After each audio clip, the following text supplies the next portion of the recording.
그런즉 너희가 어떻게 행할지를 자세히 주의하여 지혜 없는 자 같이 하지 말고 오직 지혜 있는 자 같이 하여 세월을 아끼라. 때가 악하니라. 그러므로 어리석은 자가 되지 말고 오직 주의 뜻이 무엇인가 이해하라. 술 취하지 말라. 이는 방탕한 것이니 오직 성령으로 충만함을 받으라. 시와 찬송과 신령한 노래들로 서로 화답하며 너희의 마음으로 주께 노래하며 찬송하며 범사의 우리 주 예수 그리스도의 이름으로 항상 아버지 하나님께 감사하며 함께 읽습니다. 그리스도를 그리스도를 경외함으로 피차 복종하라. 아멘. 아멘. 인사 나누시겠습니다. 세월이 참 빠릅니다. 벌써 2022년도 8월도 다가고 이제 9월입니다. 어느새 무더웠던 여름도 금방 그렇게 끝나고 또 선선한 바람이 불기 시작한 것 같습니다. 예전에 어른들이 이런 얘기 참 많이 하셨습니다. 30대에는 시간이 30km로 가고 40대에는 40km, 50대에는 50km로 간다. 사실 예전에는 이 말이 별로 실감 몸으로 다가오지 않았습니다. 시간이야 다 똑같은 24시간인데 다르면 얼마나 다를까라고 생각을 했습니다. 그런데 저도 요즘 진짜 시간이 빠르다는 것을 점점 몸으로 느끼고 있는 것 같습니다. 그런데 왜 이렇게 시간이 부족하기만 한 것일까요? 우리가 그렇게 게으르게 살고 있는 것도 아닌데 왜 이렇게 우리는 항상 바쁘게 살고 있는데도 시간이 부족한 걸까요? 사실 우리들이 시간을 줄이기 위해서 정말 많은 노력을 하며 살아가고 있습니다. 왜 KTX, 왜 빠른 비행기를 자꾸 개발할까요? 시간 아끼기 위해서, 시간 줄이기 위해서. 그래서 우리는 기술을 통해서 버리는 시간들을 정말 많이 줄였습니다. 그리고 많이 줄이고 있습니다. 이제 더 이상 우물에 물 길러 갔다 오는 사람 아무도 없습니다. 이제 더 이상 나무하러 학교 갔다 와서 산에 갔다 오는 분들 아무도 없습니다. 요즘에 누가 빨래하러 강가에 나갔다 오는 분들이 있습니까? 누가 밥을 하기 위해서 아궁이에서 불을 떼고 있습니까? 그런데 그 시간들이 다 어디 갔을까요? 옛날에는 그거 다 하고도 살았는데 그렇게 줄인 시간들, 그 남는 시간들이 도대체 다 어디 간 것일까? 기술은 우리의 시간을 아껴주지만 한편으로는 시간을 빼앗아가 버립니다. 연구자들은 이러한 현상을 자율성의 역설이라고 부르고 있습니다. 우리는 언제 일하고 얼마나 오래 일할지를 자율적으로 결정하기 위해서 모바일 기술을 도입했는데 도리어 그 결과가 그 기기 덕분에 24시간 내내 일하게 되었다라고 말하고 있는 겁니다. 재미있게도 사람들은 이 시간을 자유롭게 쓰기 위해서 기술을 만들어내고 다양한 기기를 만들어냈음에도 불구하고 도리어 그 첨단 기기들 때문에 우리는 더 바빠졌다라고 이야기하고 있는 겁니다. 지금 손에 하나씩 들고 계신 그 첨단 기기 때문에 이제 집과 사무실의 구분이 없어진 겁니다. 밖에 나가서도 가게로 오는 주문 다 받아야 됩니다. 집으로 오는 전화 다 받아야 됩니다. 그러다 보니까 요즘 더 바빠졌다는 겁니다. 그러다 보니까 요즘 우리가 하나님 한번 제대로 바라볼 시간조차도 없이 살아가고 있습니다. 그래서 요즘 우리가 너무 바빠서 구역 모임 한번 참석하기도 너무 힘든 시절을 살아가고 있다는 겁니다. 그렇다면 우리는 이렇게 너무나 바빠진 시대 속에서 어떻게 살아야 되는 걸까요? 16절의 말씀 같이 읽어보겠습니다. 16절입니다. 세월을 아끼라. 때가 악하니라. 아멘. 사실 우리가 게으르게 산 게 절대 아닙니다. 한국 사람처럼 열심히 산 사람이 없습니다. 부지런한 사람 없습니다. 노동시간 OECD 국가 중에 2위, 평균 숨은 시간 6시간. 한국인 하면 떠오르는 단어 빨리빨리. 어디 가도 빨리빨리. 부지런함. 개미와 배짱이라는 동화가 이렇게 많이 팔린 나라가 없다고 합니다. 아침형 인간이라는 책이 이렇게 많이 팔린 나라가 많이 없다고 이야기합니다. 아마 이번 휴가 가서도 느긋하게 쉬고 오신 분들 몇 분 안 되실 것 같습니다. 여기도 가봐야 되고 저기도 가봐야 되고 이것도 먹어야 되고 저것도 먹어야 되고 여기까지 왔는데 이 음식을 안 먹으면 음식에 대한 예의가 아니라고 얘도 먹어야 되고 쟤도 먹어야 되고 숙소에 들어가서도 편하게 쉬었을까요? 그동안 미뤄놓았던 책 읽는다고 또 바쁩니다. 그런데도 우리는 늘 나는 게으르다고 자책하며 살아가는 민족이 우리들입니다. 코로나가 한창일 때 사람들이 외출을 하지 못했습니다. 밖으로 나가지 못했습니다. 그래서 많은 우리나라 사람들이 집에서 시간을 많이 보내게 되었다고 합니다. 그때 우리나라 사람들이 집에 있으면서 한 게 뭔지 아세요? 그 코로나 기간 외부 외출이 많이 자제되었을 때 그 집에 있어야 되는 시간, 그 조용한 시간을 우리나라 사람들은 어떻게 보냈을까? 그때 우리나라에서 가장 유행했던 것이 달고나 커피입니다. 달고나 커피. 몇 번 저어야 되는지 아세요? 400번 저어야 됩니다. 그 시간의 무료함을 달래기 위해서 집에서 400번 저어서 만드는 달고나 커피를 만들어 먹는 사람들이 우리라는 겁니다. 그 다음으로 유행한 것이 1000번을 저어야지 만들 수 있는 계란 수플레가 유행했다고 합니다. 저는 뭔지도 모르는데 1000번을 저어야지 만들어지는 것을 만들어 먹었다고 합니다. 가만히 있지를 못합니다. 일할 때는 쉬고 싶어, 좀 쉬고 싶어 라고 이야기하면서도 코로나로 인해서 집에 있는 시간이 많아져도 쉬지 못하고 계속 스스로 일을 만들어서 하는 사람들, 그게 바로 우리라는 겁니다. 그런데 거기다가 기독교인들은 이 게으름에 대한 죄의식이 더 많이 있습니다. 예전에 새벽기도 때도 한번 다루었던 7가지 죄악, 신앙의 7가지 죄악, 대죄라는 게 있습니다. 그 7가지 죄가 뭐냐 하면 교만, 질투, 분노, 나태, 게으름도 죄라고 이야기합니다. 탐욕, 폭식, 세교, 이것을 7대 죄악이라고 이야기하고 있습니다. 그래서 믿음의 사람들은 더 부지런합니다. 교회에서도 열심히 선교하지만 집에서도 믿지 않는 가족들이 혹시 교회 다니면서도 저런다고 그 손가락질 받을까 봐 집에서도 살림 열심히 살아야 됩니다. 직장에서도 교회 다니는 사람들이 저런다는 소리 안 듣기 위해서 직장에서도 꾀부리지 못하고 정말 성실하게 일해야 되는 사람들이 그리스도인들. 그런데 그런 우리를 향해서 하나님께서 오늘 뭐라고 얘기하느냐? 세월을 아끼라. 우리는 이런 말씀을 보면 우리는 또 더 열심히 살아보려고 오늘도 회개하고 또 다짐하고 결심합니다. 내일부터는 아침 일찍 일어나야지. 내일부터는 다시 아침 일찍 일어나서 열심히 운동하고 또 하루 시작해야지. 내일부터는 중간에 버려지는 시간 없도록 하루 계획 잘 짜서 내일부터는 드라마도 좀 줄이고 핸드폰 보는 것도 좀 줄이고 다시 성경 읽고 기도하며 믿음 생활 다시 시작해야지. 우리 또 다짐합니다. 아이들도 이제 좀 컸으니까 이제 집에만 있지 말고 뭘 또 좀 배우든지 직장을 다시 또 다니든지 경제활동 시작해야지. 우리는 또 생각하며 살아갑니다. 그런데 이상하게 행복하지는 않습니다. 정말 열심히 부지런히 살아가는데 뿌듯해야 되는데 하루를 끝내는 우리의 마음이 뿌듯하지가 않습니다. 분명히 열심히 성실하게 살아왔고 교회 생활도 열심히 했고 어디다 내놔도 부끄럽지 않을 정도로 우리는 성실하게 살아왔습니다.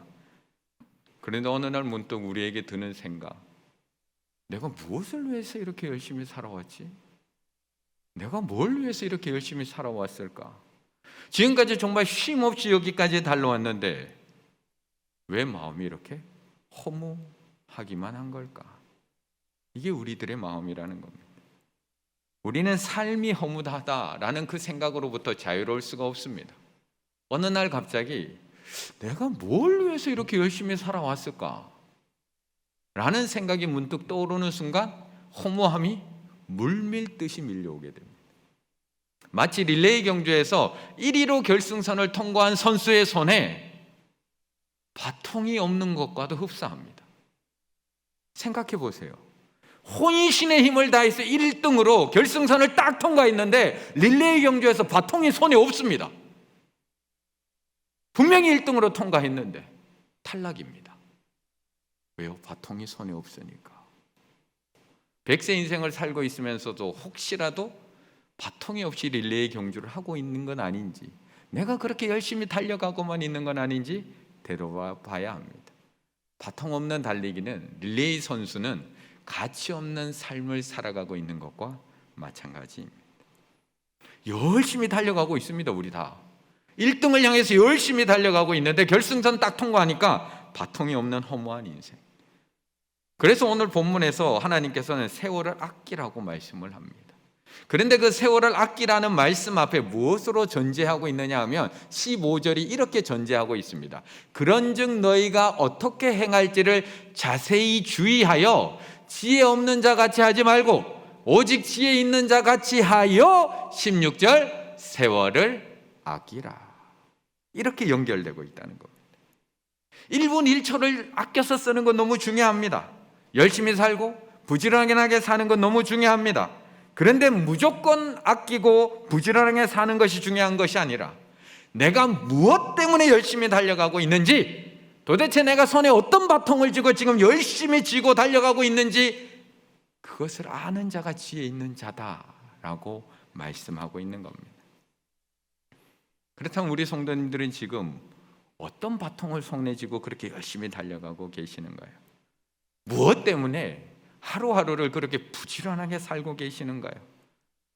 16절이 15절과 연결되어 있다면 15절 그런즉으로 시작하는 15절은 그 앞에 있는 또 14절하고 연결이 되어 있습니다. 14절 그러므로 이르시기를 잠자는 자여 깨어서 죽은 자들 가운데서 일어나라 그리스도께서 너희에게 비추이시리라 하셨느니라.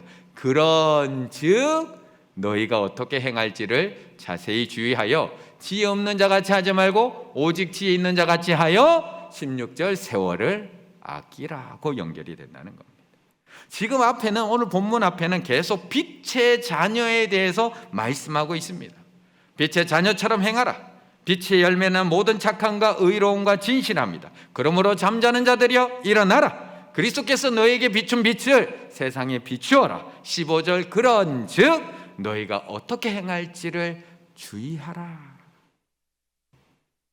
본문은 세상에서 그냥 시간 아껴서 열심히 살라고 말씀하고 있는 것이 아니라 빛의 자녀처럼 행하기 위해서 어떻게 시간을 아껴 쓰고 세월을 아껴 써야지 하는지에 대해서 말씀하고 있는 겁니다. 남들보다 잘 살기 위해서, 남들보다 많이 가지기 위해서 남들보다 더 일찍 일어나고 더 부지런하라고 말씀하고 있는 것이 아니라 빛의 열매, 모든 착함, 의로움, 진실함의 열매를 맺기 위해서 기회를 놓치지 마라. 세월을 아끼라 말씀하고 있는 겁니다. 그런데 세상은 우리로 하여금 우리가 빛의 자녀인 것을 자꾸 잊어버리게 만드는 겁니다. 그냥 열심히 살면 돼, 1등하면 돼, 열심히 달려가면 돼. 그래서 때가 악하다고 이야기하고 있는 겁니다. 우리가 무엇을 위해서 세월을 아껴야 하는지, 도대체 어떤 바통을 쥐고 결승상을 향해서 열심히 달려가야 하는지를 망각하게 만들어버리고 있기 때문에 그렇습니다. 그렇기 때문에 우리가 세월을 아끼기 위해서는 먼저 빛 대신 우리 주님의 뜻이 무엇인지를 정확하게 이해하고 달려가야 합니다. 17절의 말씀 함께 했습니다. 17절입니다. 그러므로 어리석은 자가 되지 말고 오직 주의 뜻이 무엇인가 이해하라. 아멘. 오늘은 우리가 구역 개강 예배로 또 함께 하나님 앞에 예배드리고 있습니다. 이번 주부터 이제 하반기 2022년 하반기 구역 모임이 이제 시작이 됩니다. 그런데 요즘 구역도 모이기가 쉽지가 않습니다. 구역 식구들 한 자리에 다 모으려고 하면 약속 잡았다가 또 조율했다가 또 약속 잡았다가 또 취소했다가 다들 얼마나 바쁜지 모릅니다. 요즘 안 바쁜 사람, 안 바쁜 구역원이 없습니다. 여기도 가야 하고 또 저기도 가야 되고요. 이것도 해야 되고 또 저것도 해야 됩니다. 아이 키운다고 시간 없다고 하더니 또 조금 있으니까 직장 다닌다고 시간 없다고 하고 또 조금 있으니까 뭐 배우러 간다고 시간이 없습니다. 이번 주에는 친정 간다고 했는데 다음 주에는 시댁 간다고 합니다. 이번 주에는 아이가 아프다고 했는데 다음 주에는 손님이 온다고 합니다. 그러면 처음에는 기쁜 마음으로 전화했던 구역장도 서서히 미안해지기 시작을 합니다. 내가 괜히 부담 주는 것만 같고 한 번, 두 번 연락을 하다가 구역장님도 이제 조금 미안한 마음에 연락이 서서히 줄어들게 됩니다. 조심스러워집니다. 그런데 한번 잘 생각해 보라는 겁니다. 오늘 본문에서는 그런데 한번 잘 생각해 보라는 겁니다. 주의 뜻이 무엇인지를 잘 생각해 보라고 말씀하고 있는 겁니다. 바쁘게 살고 있느냐 아니냐가 중요한 것이 아니라 지금 빛의 자녀처럼 행하고 있는지를 주의 깊게 생각해 보라는 겁니다. 내가 지금 세월을 아끼며 열심히 살고 있느냐 아니냐가 아니라 오직 주의 뜻이 무엇인지를 이해하고 제대로 살아가고 있는지를 생각해 보라고 말씀하고 있는 겁니다. 아무리 열심히 살고 아무리 열심히 달려가도 손에 바통이 없으면 허무한 인생이 되는 것처럼 지금 그렇게 잘 주의 뜻을 이해하고 살아가고 있는지 잘 생각해 보라는 겁니다. 구역 모임은 그걸 생각해 보는 시간입니다. 구역 모임은 내가 지금 주의 뜻을 정확히 알고 이해하고 살아가고 있는지를 점검해 보는 시간입니다. 주일날 하나님의 말씀을 듣습니다. 그리고 그 말씀을 손에 붙들고 우리는 한 주간 살아갑니다. 그 누구도 깨뜨릴 수 없는 하나님의 약속을 붙들고 이번 한 주간 우리는 살아갑니다. 그런데 우리는 바쁜 일상에 쫓기다 보면 어느새 내 손에서 그 말씀의 바통이 떨어져 있는 것을 알게 됩니다. 어느새 내 손에 그 약속의 말씀이 없습니다. 그냥 열심히 살 뿐입니다. 남들이 달려가고 있는 것으로 떠밀려서 우리도 또 그냥 똑같이 열심히 달려갑니다. 그런데 우리가 정말 주의 뜻대로 잘 가고 있는 걸까요? 우리가 정말 빛의 자녀처럼 잘 살고 있는 걸까? 우리가 설교를 듣고 말씀을 읽을 때면 하나님의 뜻이 무엇인지 정확하게 알 것만 같습니다. 그런데 막상 그 말씀을 가지고 내 삶의 현장에 적용해 보면 교과서가 삶에 그대로 적용 안 되는 것처럼 말씀이 내 삶에 그대로 적용되지 않는 순간들을 만나게 됩니다. 그때 우리는 포기하라는 게 아닙니다. 하나님의 말씀과 삶은 이렇게 동떨어진 것이구나, 신앙은 신앙대로, 삶은 삶대로 살아가는 것이구나가 아니라 주의 뜻이 무엇인지를 이해하기 위해서 힘써야 한다는 겁니다. 다른 사람들과 모임을 가지면서 주의 뜻을 어떻게 행하면서 살아갔는지, 이번 주 들은 말씀을 가지고 어떻게 주의 뜻대로 행하면서 살아갈 수 있는지 함께 모여서 그것을 나누면서 주의 뜻을 이해해 가라고 구역 모임을 만들어줍니다. 나는 하나님의 말씀 붙들고 이번 한 주간 이렇게 살아보려고 하고 있는데 집사님은 어떻게 살고 있어요? 오늘 낮에도 제가 어느 한 집사님 부부와 같이 이렇게 대화할 일이 있었습니다. 남편 집사님이 직장을 다니고 있는데 아침에 출근을 해서 큐티를 하고 하루 한 30-40분 말씀을 읽고 기도하고 하루를 시작하는 너무나 성실하고 신앙 있는 그런 남편입니다.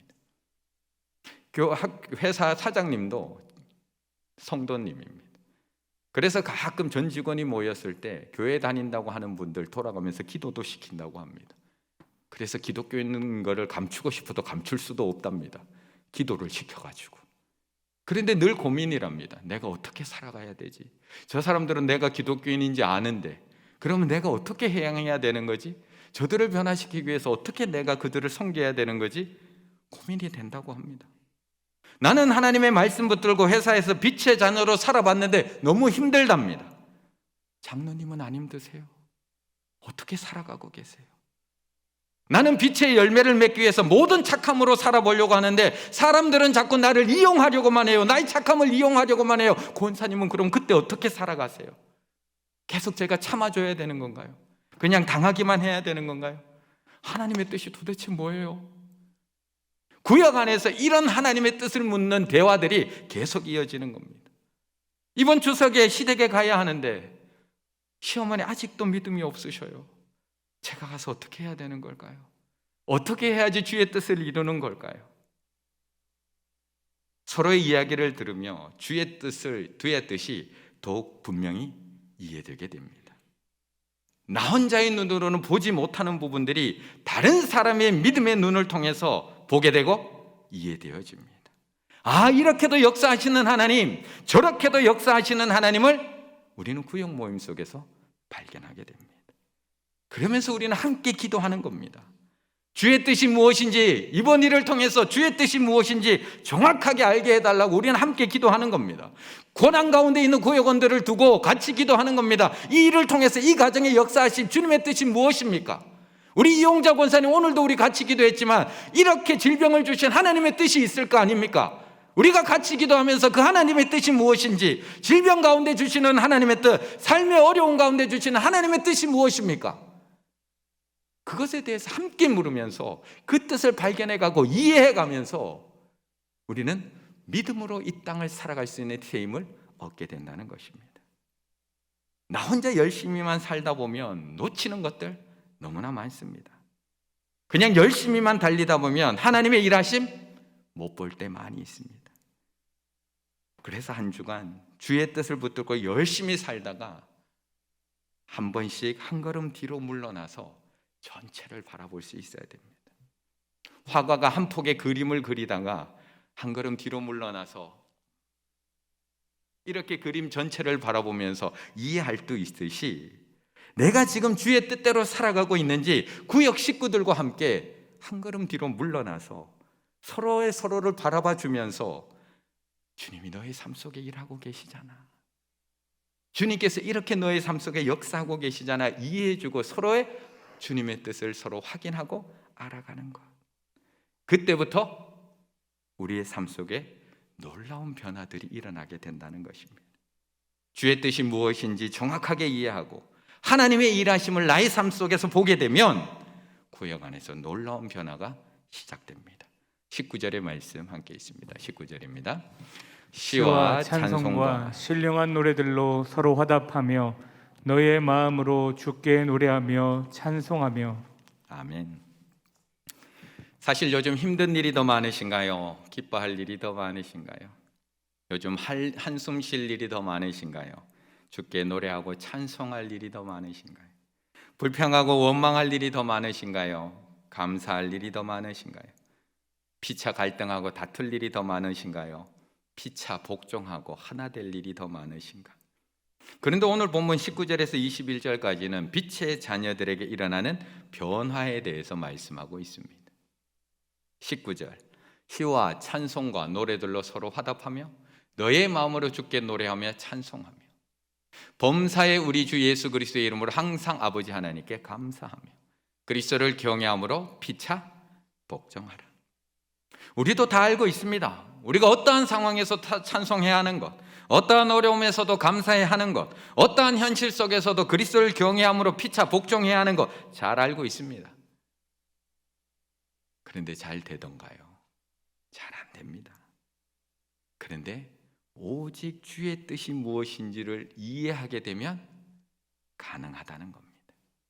주의 뜻이 무엇인지를 이해하게 되면 가능합니다. 요셉은 형들에 의해서 구덩이에 던져지고 미디안 상인들에게 팔리고 감옥까지 들어갑니다. 억울하고 힘들고 답답한 시간을 종으로 간수로 살아갔어야 했습니다. 종으로 죄수로 살아갔어야 했습니다. 그런데 어떻게 그가 찬양하고 감사하고 피차 복종할 수 있었을까요? 당신들이 나를 이곳에 팔았다고 해서 근심하지 마소서, 한탄하지 마소서. 하나님이 생명을 구원하시려고, 하나님이 생명을 구원하시려고 주의 뜻을 이해하면 찬송하고 감사하고 복종이 됩니다. 주의 뜻이 이해가 안 되면 불평하고 원망하고 받아들일 수 없습니다. 하지만 나를 여기에 보내신 주의 뜻이 이해되기 시작하면 찬양이 나오고요, 감사가 나옵니다. 나를 판 형들까지 용서하면서 피차 복종이 이루어지게 된다는 겁니다. 바울은 귀신 들린 여종을 고쳐주고 그러고도 억울하게 여종의 주인에게 고발당합니다. 억울하게 군인들에게 끌려가고 억울하게 옷찢김을 당하고 억울하게 매질을 당합니다. 그리고 발에 착고가 채워져서 깊은 감옥에 던져짐을 당합니다. 그런데 그가 어떻게 찬양하고 감사하고 문이 열렸는데도 도망가지 않고 피차 복종을 하는가요? 사도행전 16장 10절, 바울이 그 환상을 보았을 때, 이게 빌립보로 가기 전에 보여주신 하나님의 뜻입니다. 바울이 그 환상을 보았을 때 우리가 곧 마게도냐를 떠나기를 힘쓰니 이는 하나님이 저 사람들에게 복음을 전하라고 우리를 부르신 줄로 인정함이라라. 주의 뜻이 무엇인지 이해하면, 오직 주의 뜻이 무엇인지 이해하면 가능합니다. 나를 이곳에 왜 보내셨는지 오직 주의 뜻을 이해하면, 인정하면 그곳에서도 찬양할 수 있습니다. 나를 왜 이 가정으로 보내셨는지 오직 주의 뜻을 이해하면 그곳에서도 감사할 수 있습니다. 나에게 왜 이 어려움을 주셨는지 오직 주의 뜻을 이해하면 그 어떤 상황 속에서도 복종할 수 있습니다. 저희 어머니를 왜 믿지 않는 가정에 시집 보내셨을까요? 왜 1년에 12번이나 제사가 있는 집에 보내셔서 제사상을 차리게 만들었을까요? 왜 매일 술 먹고 새벽에 들어오는 남편을 만나게 하셨을까요? 오직 주의 뜻을 이해하지 못하면 살지 못할 이유들로 가득합니다. 하나님, 내가 왜 이러고 살아야 되나요? 하지만 오직 주의 뜻을 이해하면, 이 가정을 구원하실 하나님을 이해하면 하나님을 찬양하게 되고요, 이 자녀들을 믿음의 자녀로 세워가신 하나님 앞에 감사할 수밖에 없습니다. 그래서 이 어려운 상황 속에서도 피차 복종하며 살아갈 수 있게 된다는 것입니다. 1년 전쯤에 등록하신 세 가족이 있습니다. 지금 참 어려운 상황 속에 놓여 계십니다. 아직 법적인 문제가 해결되지 않았습니다. 상대와 합의하고 싶은데 합의도 이루어지지 않아서 이제 재판까지 가야 하는 상황입니다. 등록하고 1년째 정말 열심히 나오고 있습니다. 열심히 기도하고 있고 열심히 신앙생활하고 있습니다. 그러면 상황이 좀 바뀌고 좋아져야 되는 건 아닐까요? 모든 문제가 좀 해결되고 법적인 문제가 처리가 되고 순조롭게 합의가 이루어져야 되는 건 아닌가요? 아니요, 하나도 나아지지 않았습니다. 여전히 재판 중입니다. 그런데도 그의 입술에서는 여전히 찬양하고 여전히 감사하고 여전히 이 상황들에 복종하고 있습니다. 왜요?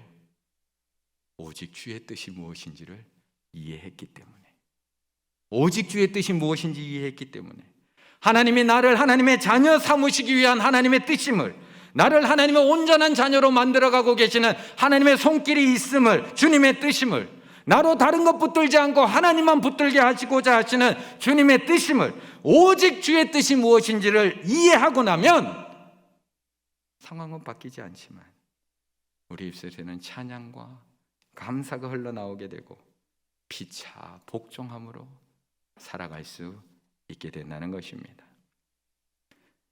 그런데 그 주의 뜻을 정확하게 이해할 수 있게 해주시는 분 누구일까요? 왜 누구는 이해하는데 누구는 제대로 이해하지 못하고 살아가고 있을까요?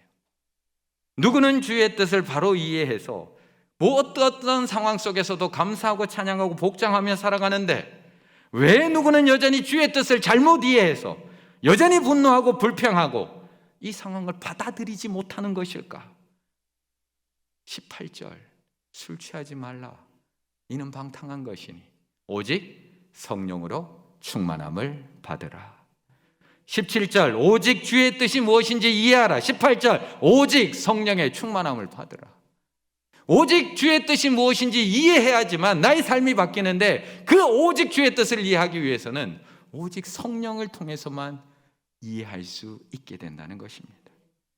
그것밖에 없습니다. 세월을 아끼기 위해서는 오직 주의 뜻이 무엇인지를 이해해야 합니다. 그런데 오직 주의 뜻이 무엇인지를 정확하게 이해하기 위해서는 오직 성령의 충만함으로만 가능하다는 것입니다. 우리는 늘 내 기준으로 주의 뜻이 무엇인지를 이해합니다. 이건 맞고 저건 틀리고, 내 상식으로 주의 뜻이 무엇인지 판단합니다. 이건 이렇게 하면 안 되고 저건 저렇게 하면 안 되고. 그럼 요셉의 억울한 사건을 이해할 수가 없습니다. 어떻게 요셉의 사건을 이해하실 수 있나요? 바울의 억울한 상황 받아들이실 수 있나요? 따져야죠. 내가 뭘 잘못했냐고, 누가 여정을 저렇게 만들었는지 잘잘못 따져야죠. 내 상식으로 생각한다면. 그냥 찬양하고 감사로 끝날 일 아닙니다. 따져야 합니다. 누가 구원을 받든 말든 이 억울한 일부터 해결해야 됩니다. 저희 어머니의 미련한 선택, 저 이해할 수 없습니다. 왜 그렇게 참고 사는지 자식으로서 이해할 수 없습니다. 그 세 가족, 이 답답한 상황 도저히 이해할 수 없습니다. 그냥 복종할 것이 아니라 지금이라도 다른 방법 찾아봤으면 좋겠습니다. 법적 자문도 좀 받고 사람들 도움도 좀 받아서 세상적인 더 좋은 방법 찾아서 이 문제 해결했으면 좋겠습니다. 그런데 오늘 본문에서는 분명히 말씀해 주십니다. 오직 성령의 충만함을 받으라. 오직 성령님만이 오직 주의 뜻이 무엇인지를 우리로 알게 하실 수 있습니다. 오직 성령님만이 나를 이곳으로 왜 보내셨는지를 정확하게 알게 하십니다. 오직 성령님만이 주님께서 이루고자 하시는 그 목적이 무엇인지를 정확하게 알게 하시고요. 오직 성령님만이 지금도 이 일을 통해서 이루고 계시는 하나님의 놀라운 섭리를 우리로 알게 하신다는 겁니다. 그래서 에베소서 1장 이 본문이 나오기 전에 앞에 뭐라고 얘기하느냐? 우리 주 예수 그리스도의 하나님 영광의 아버지께서 지혜와 계시의 영을 너에게 주사 성령을 너에게 주사 하나님을 알게 하시고 너희의 마음의 눈을 밝히사 너희를 왜 부르셨는지 그 소망이 무엇이며 성도 안에서 그 기업의 영광과 풍성함이 무엇이며 그 힘의 위력으로 역사하심을 따라 믿는 우리에게 베푸신 능력의 지극히 크심이 어떠한 것인지 너희로 알게 하기를 구하노라. 또 있습니다. 오직 하나님이 성령으로 이것을 우리에게 보이셨으니 성령은 모든 것 곧 하나님의 깊은 것까지도 통달하시느니라. 사람의 일을 사람의 속에 있는 영 외에 누가 알려? 이와 같이 하나님의 일도 하나님의 영 외에는 아무도 알지 못하느니라. 성령님만이 정확하게 알게 하신다는 겁니다. 왜 나를 여기까지 몰아붙이셨는지, 나를 왜 여기에 보내셨는지, 나를 왜 저 사람 만나게 하셨는지, 나를 왜 이 고난 중에 아직도 건져주시지 않고 내버려 두시는지. 그래서 하반기 우리 구역 식구들은 모일 때마다 서로를 위해서 기도해 주셔야 됩니다. 힘든 우리 구역 식구 이 문제 해결하게 해주세요. 이 어려움 이겨내게 해주세요. 이 상황 벗어나게 해주세요. 이 모든 문제들 좀 해결해 주세요. 이 기도도 중요하지만 우리가 모일 때마다 우리가 먼저 해야 할 기도, 오직 성령으로 충만하게 해주세요. 그래서 오직 주의 뜻이 무엇인지를 이해하게 해주세요. 왜 저 구역 식구에게 나에게 이 고난을 주셨는지, 왜 이렇게 더디게 응답해 주시는지, 왜 이런 일을 당하게 하시는지, 오직 주의 뜻이 무엇인지를 성령으로 말미암아 이해하게 해주세요. 그리고 주의 뜻을 이루기 위해서 내가 어떻게 행해야 하는지 하나님 알게 해주세요. 그렇게 기도하며 나아갈 때 그때 우리 입술에서는 감사와 찬양과 피차 복장함이 시작될 줄로 믿습니다. 새롭게 시작하는 하반기 구역 모임 속에서 서로의 성령의 충만을 위해서 함께 주의 뜻을 이해해 나가실 수 있는 우리 모든 충일의 구역원들 다 되시기를 간절히 바라겠습니다.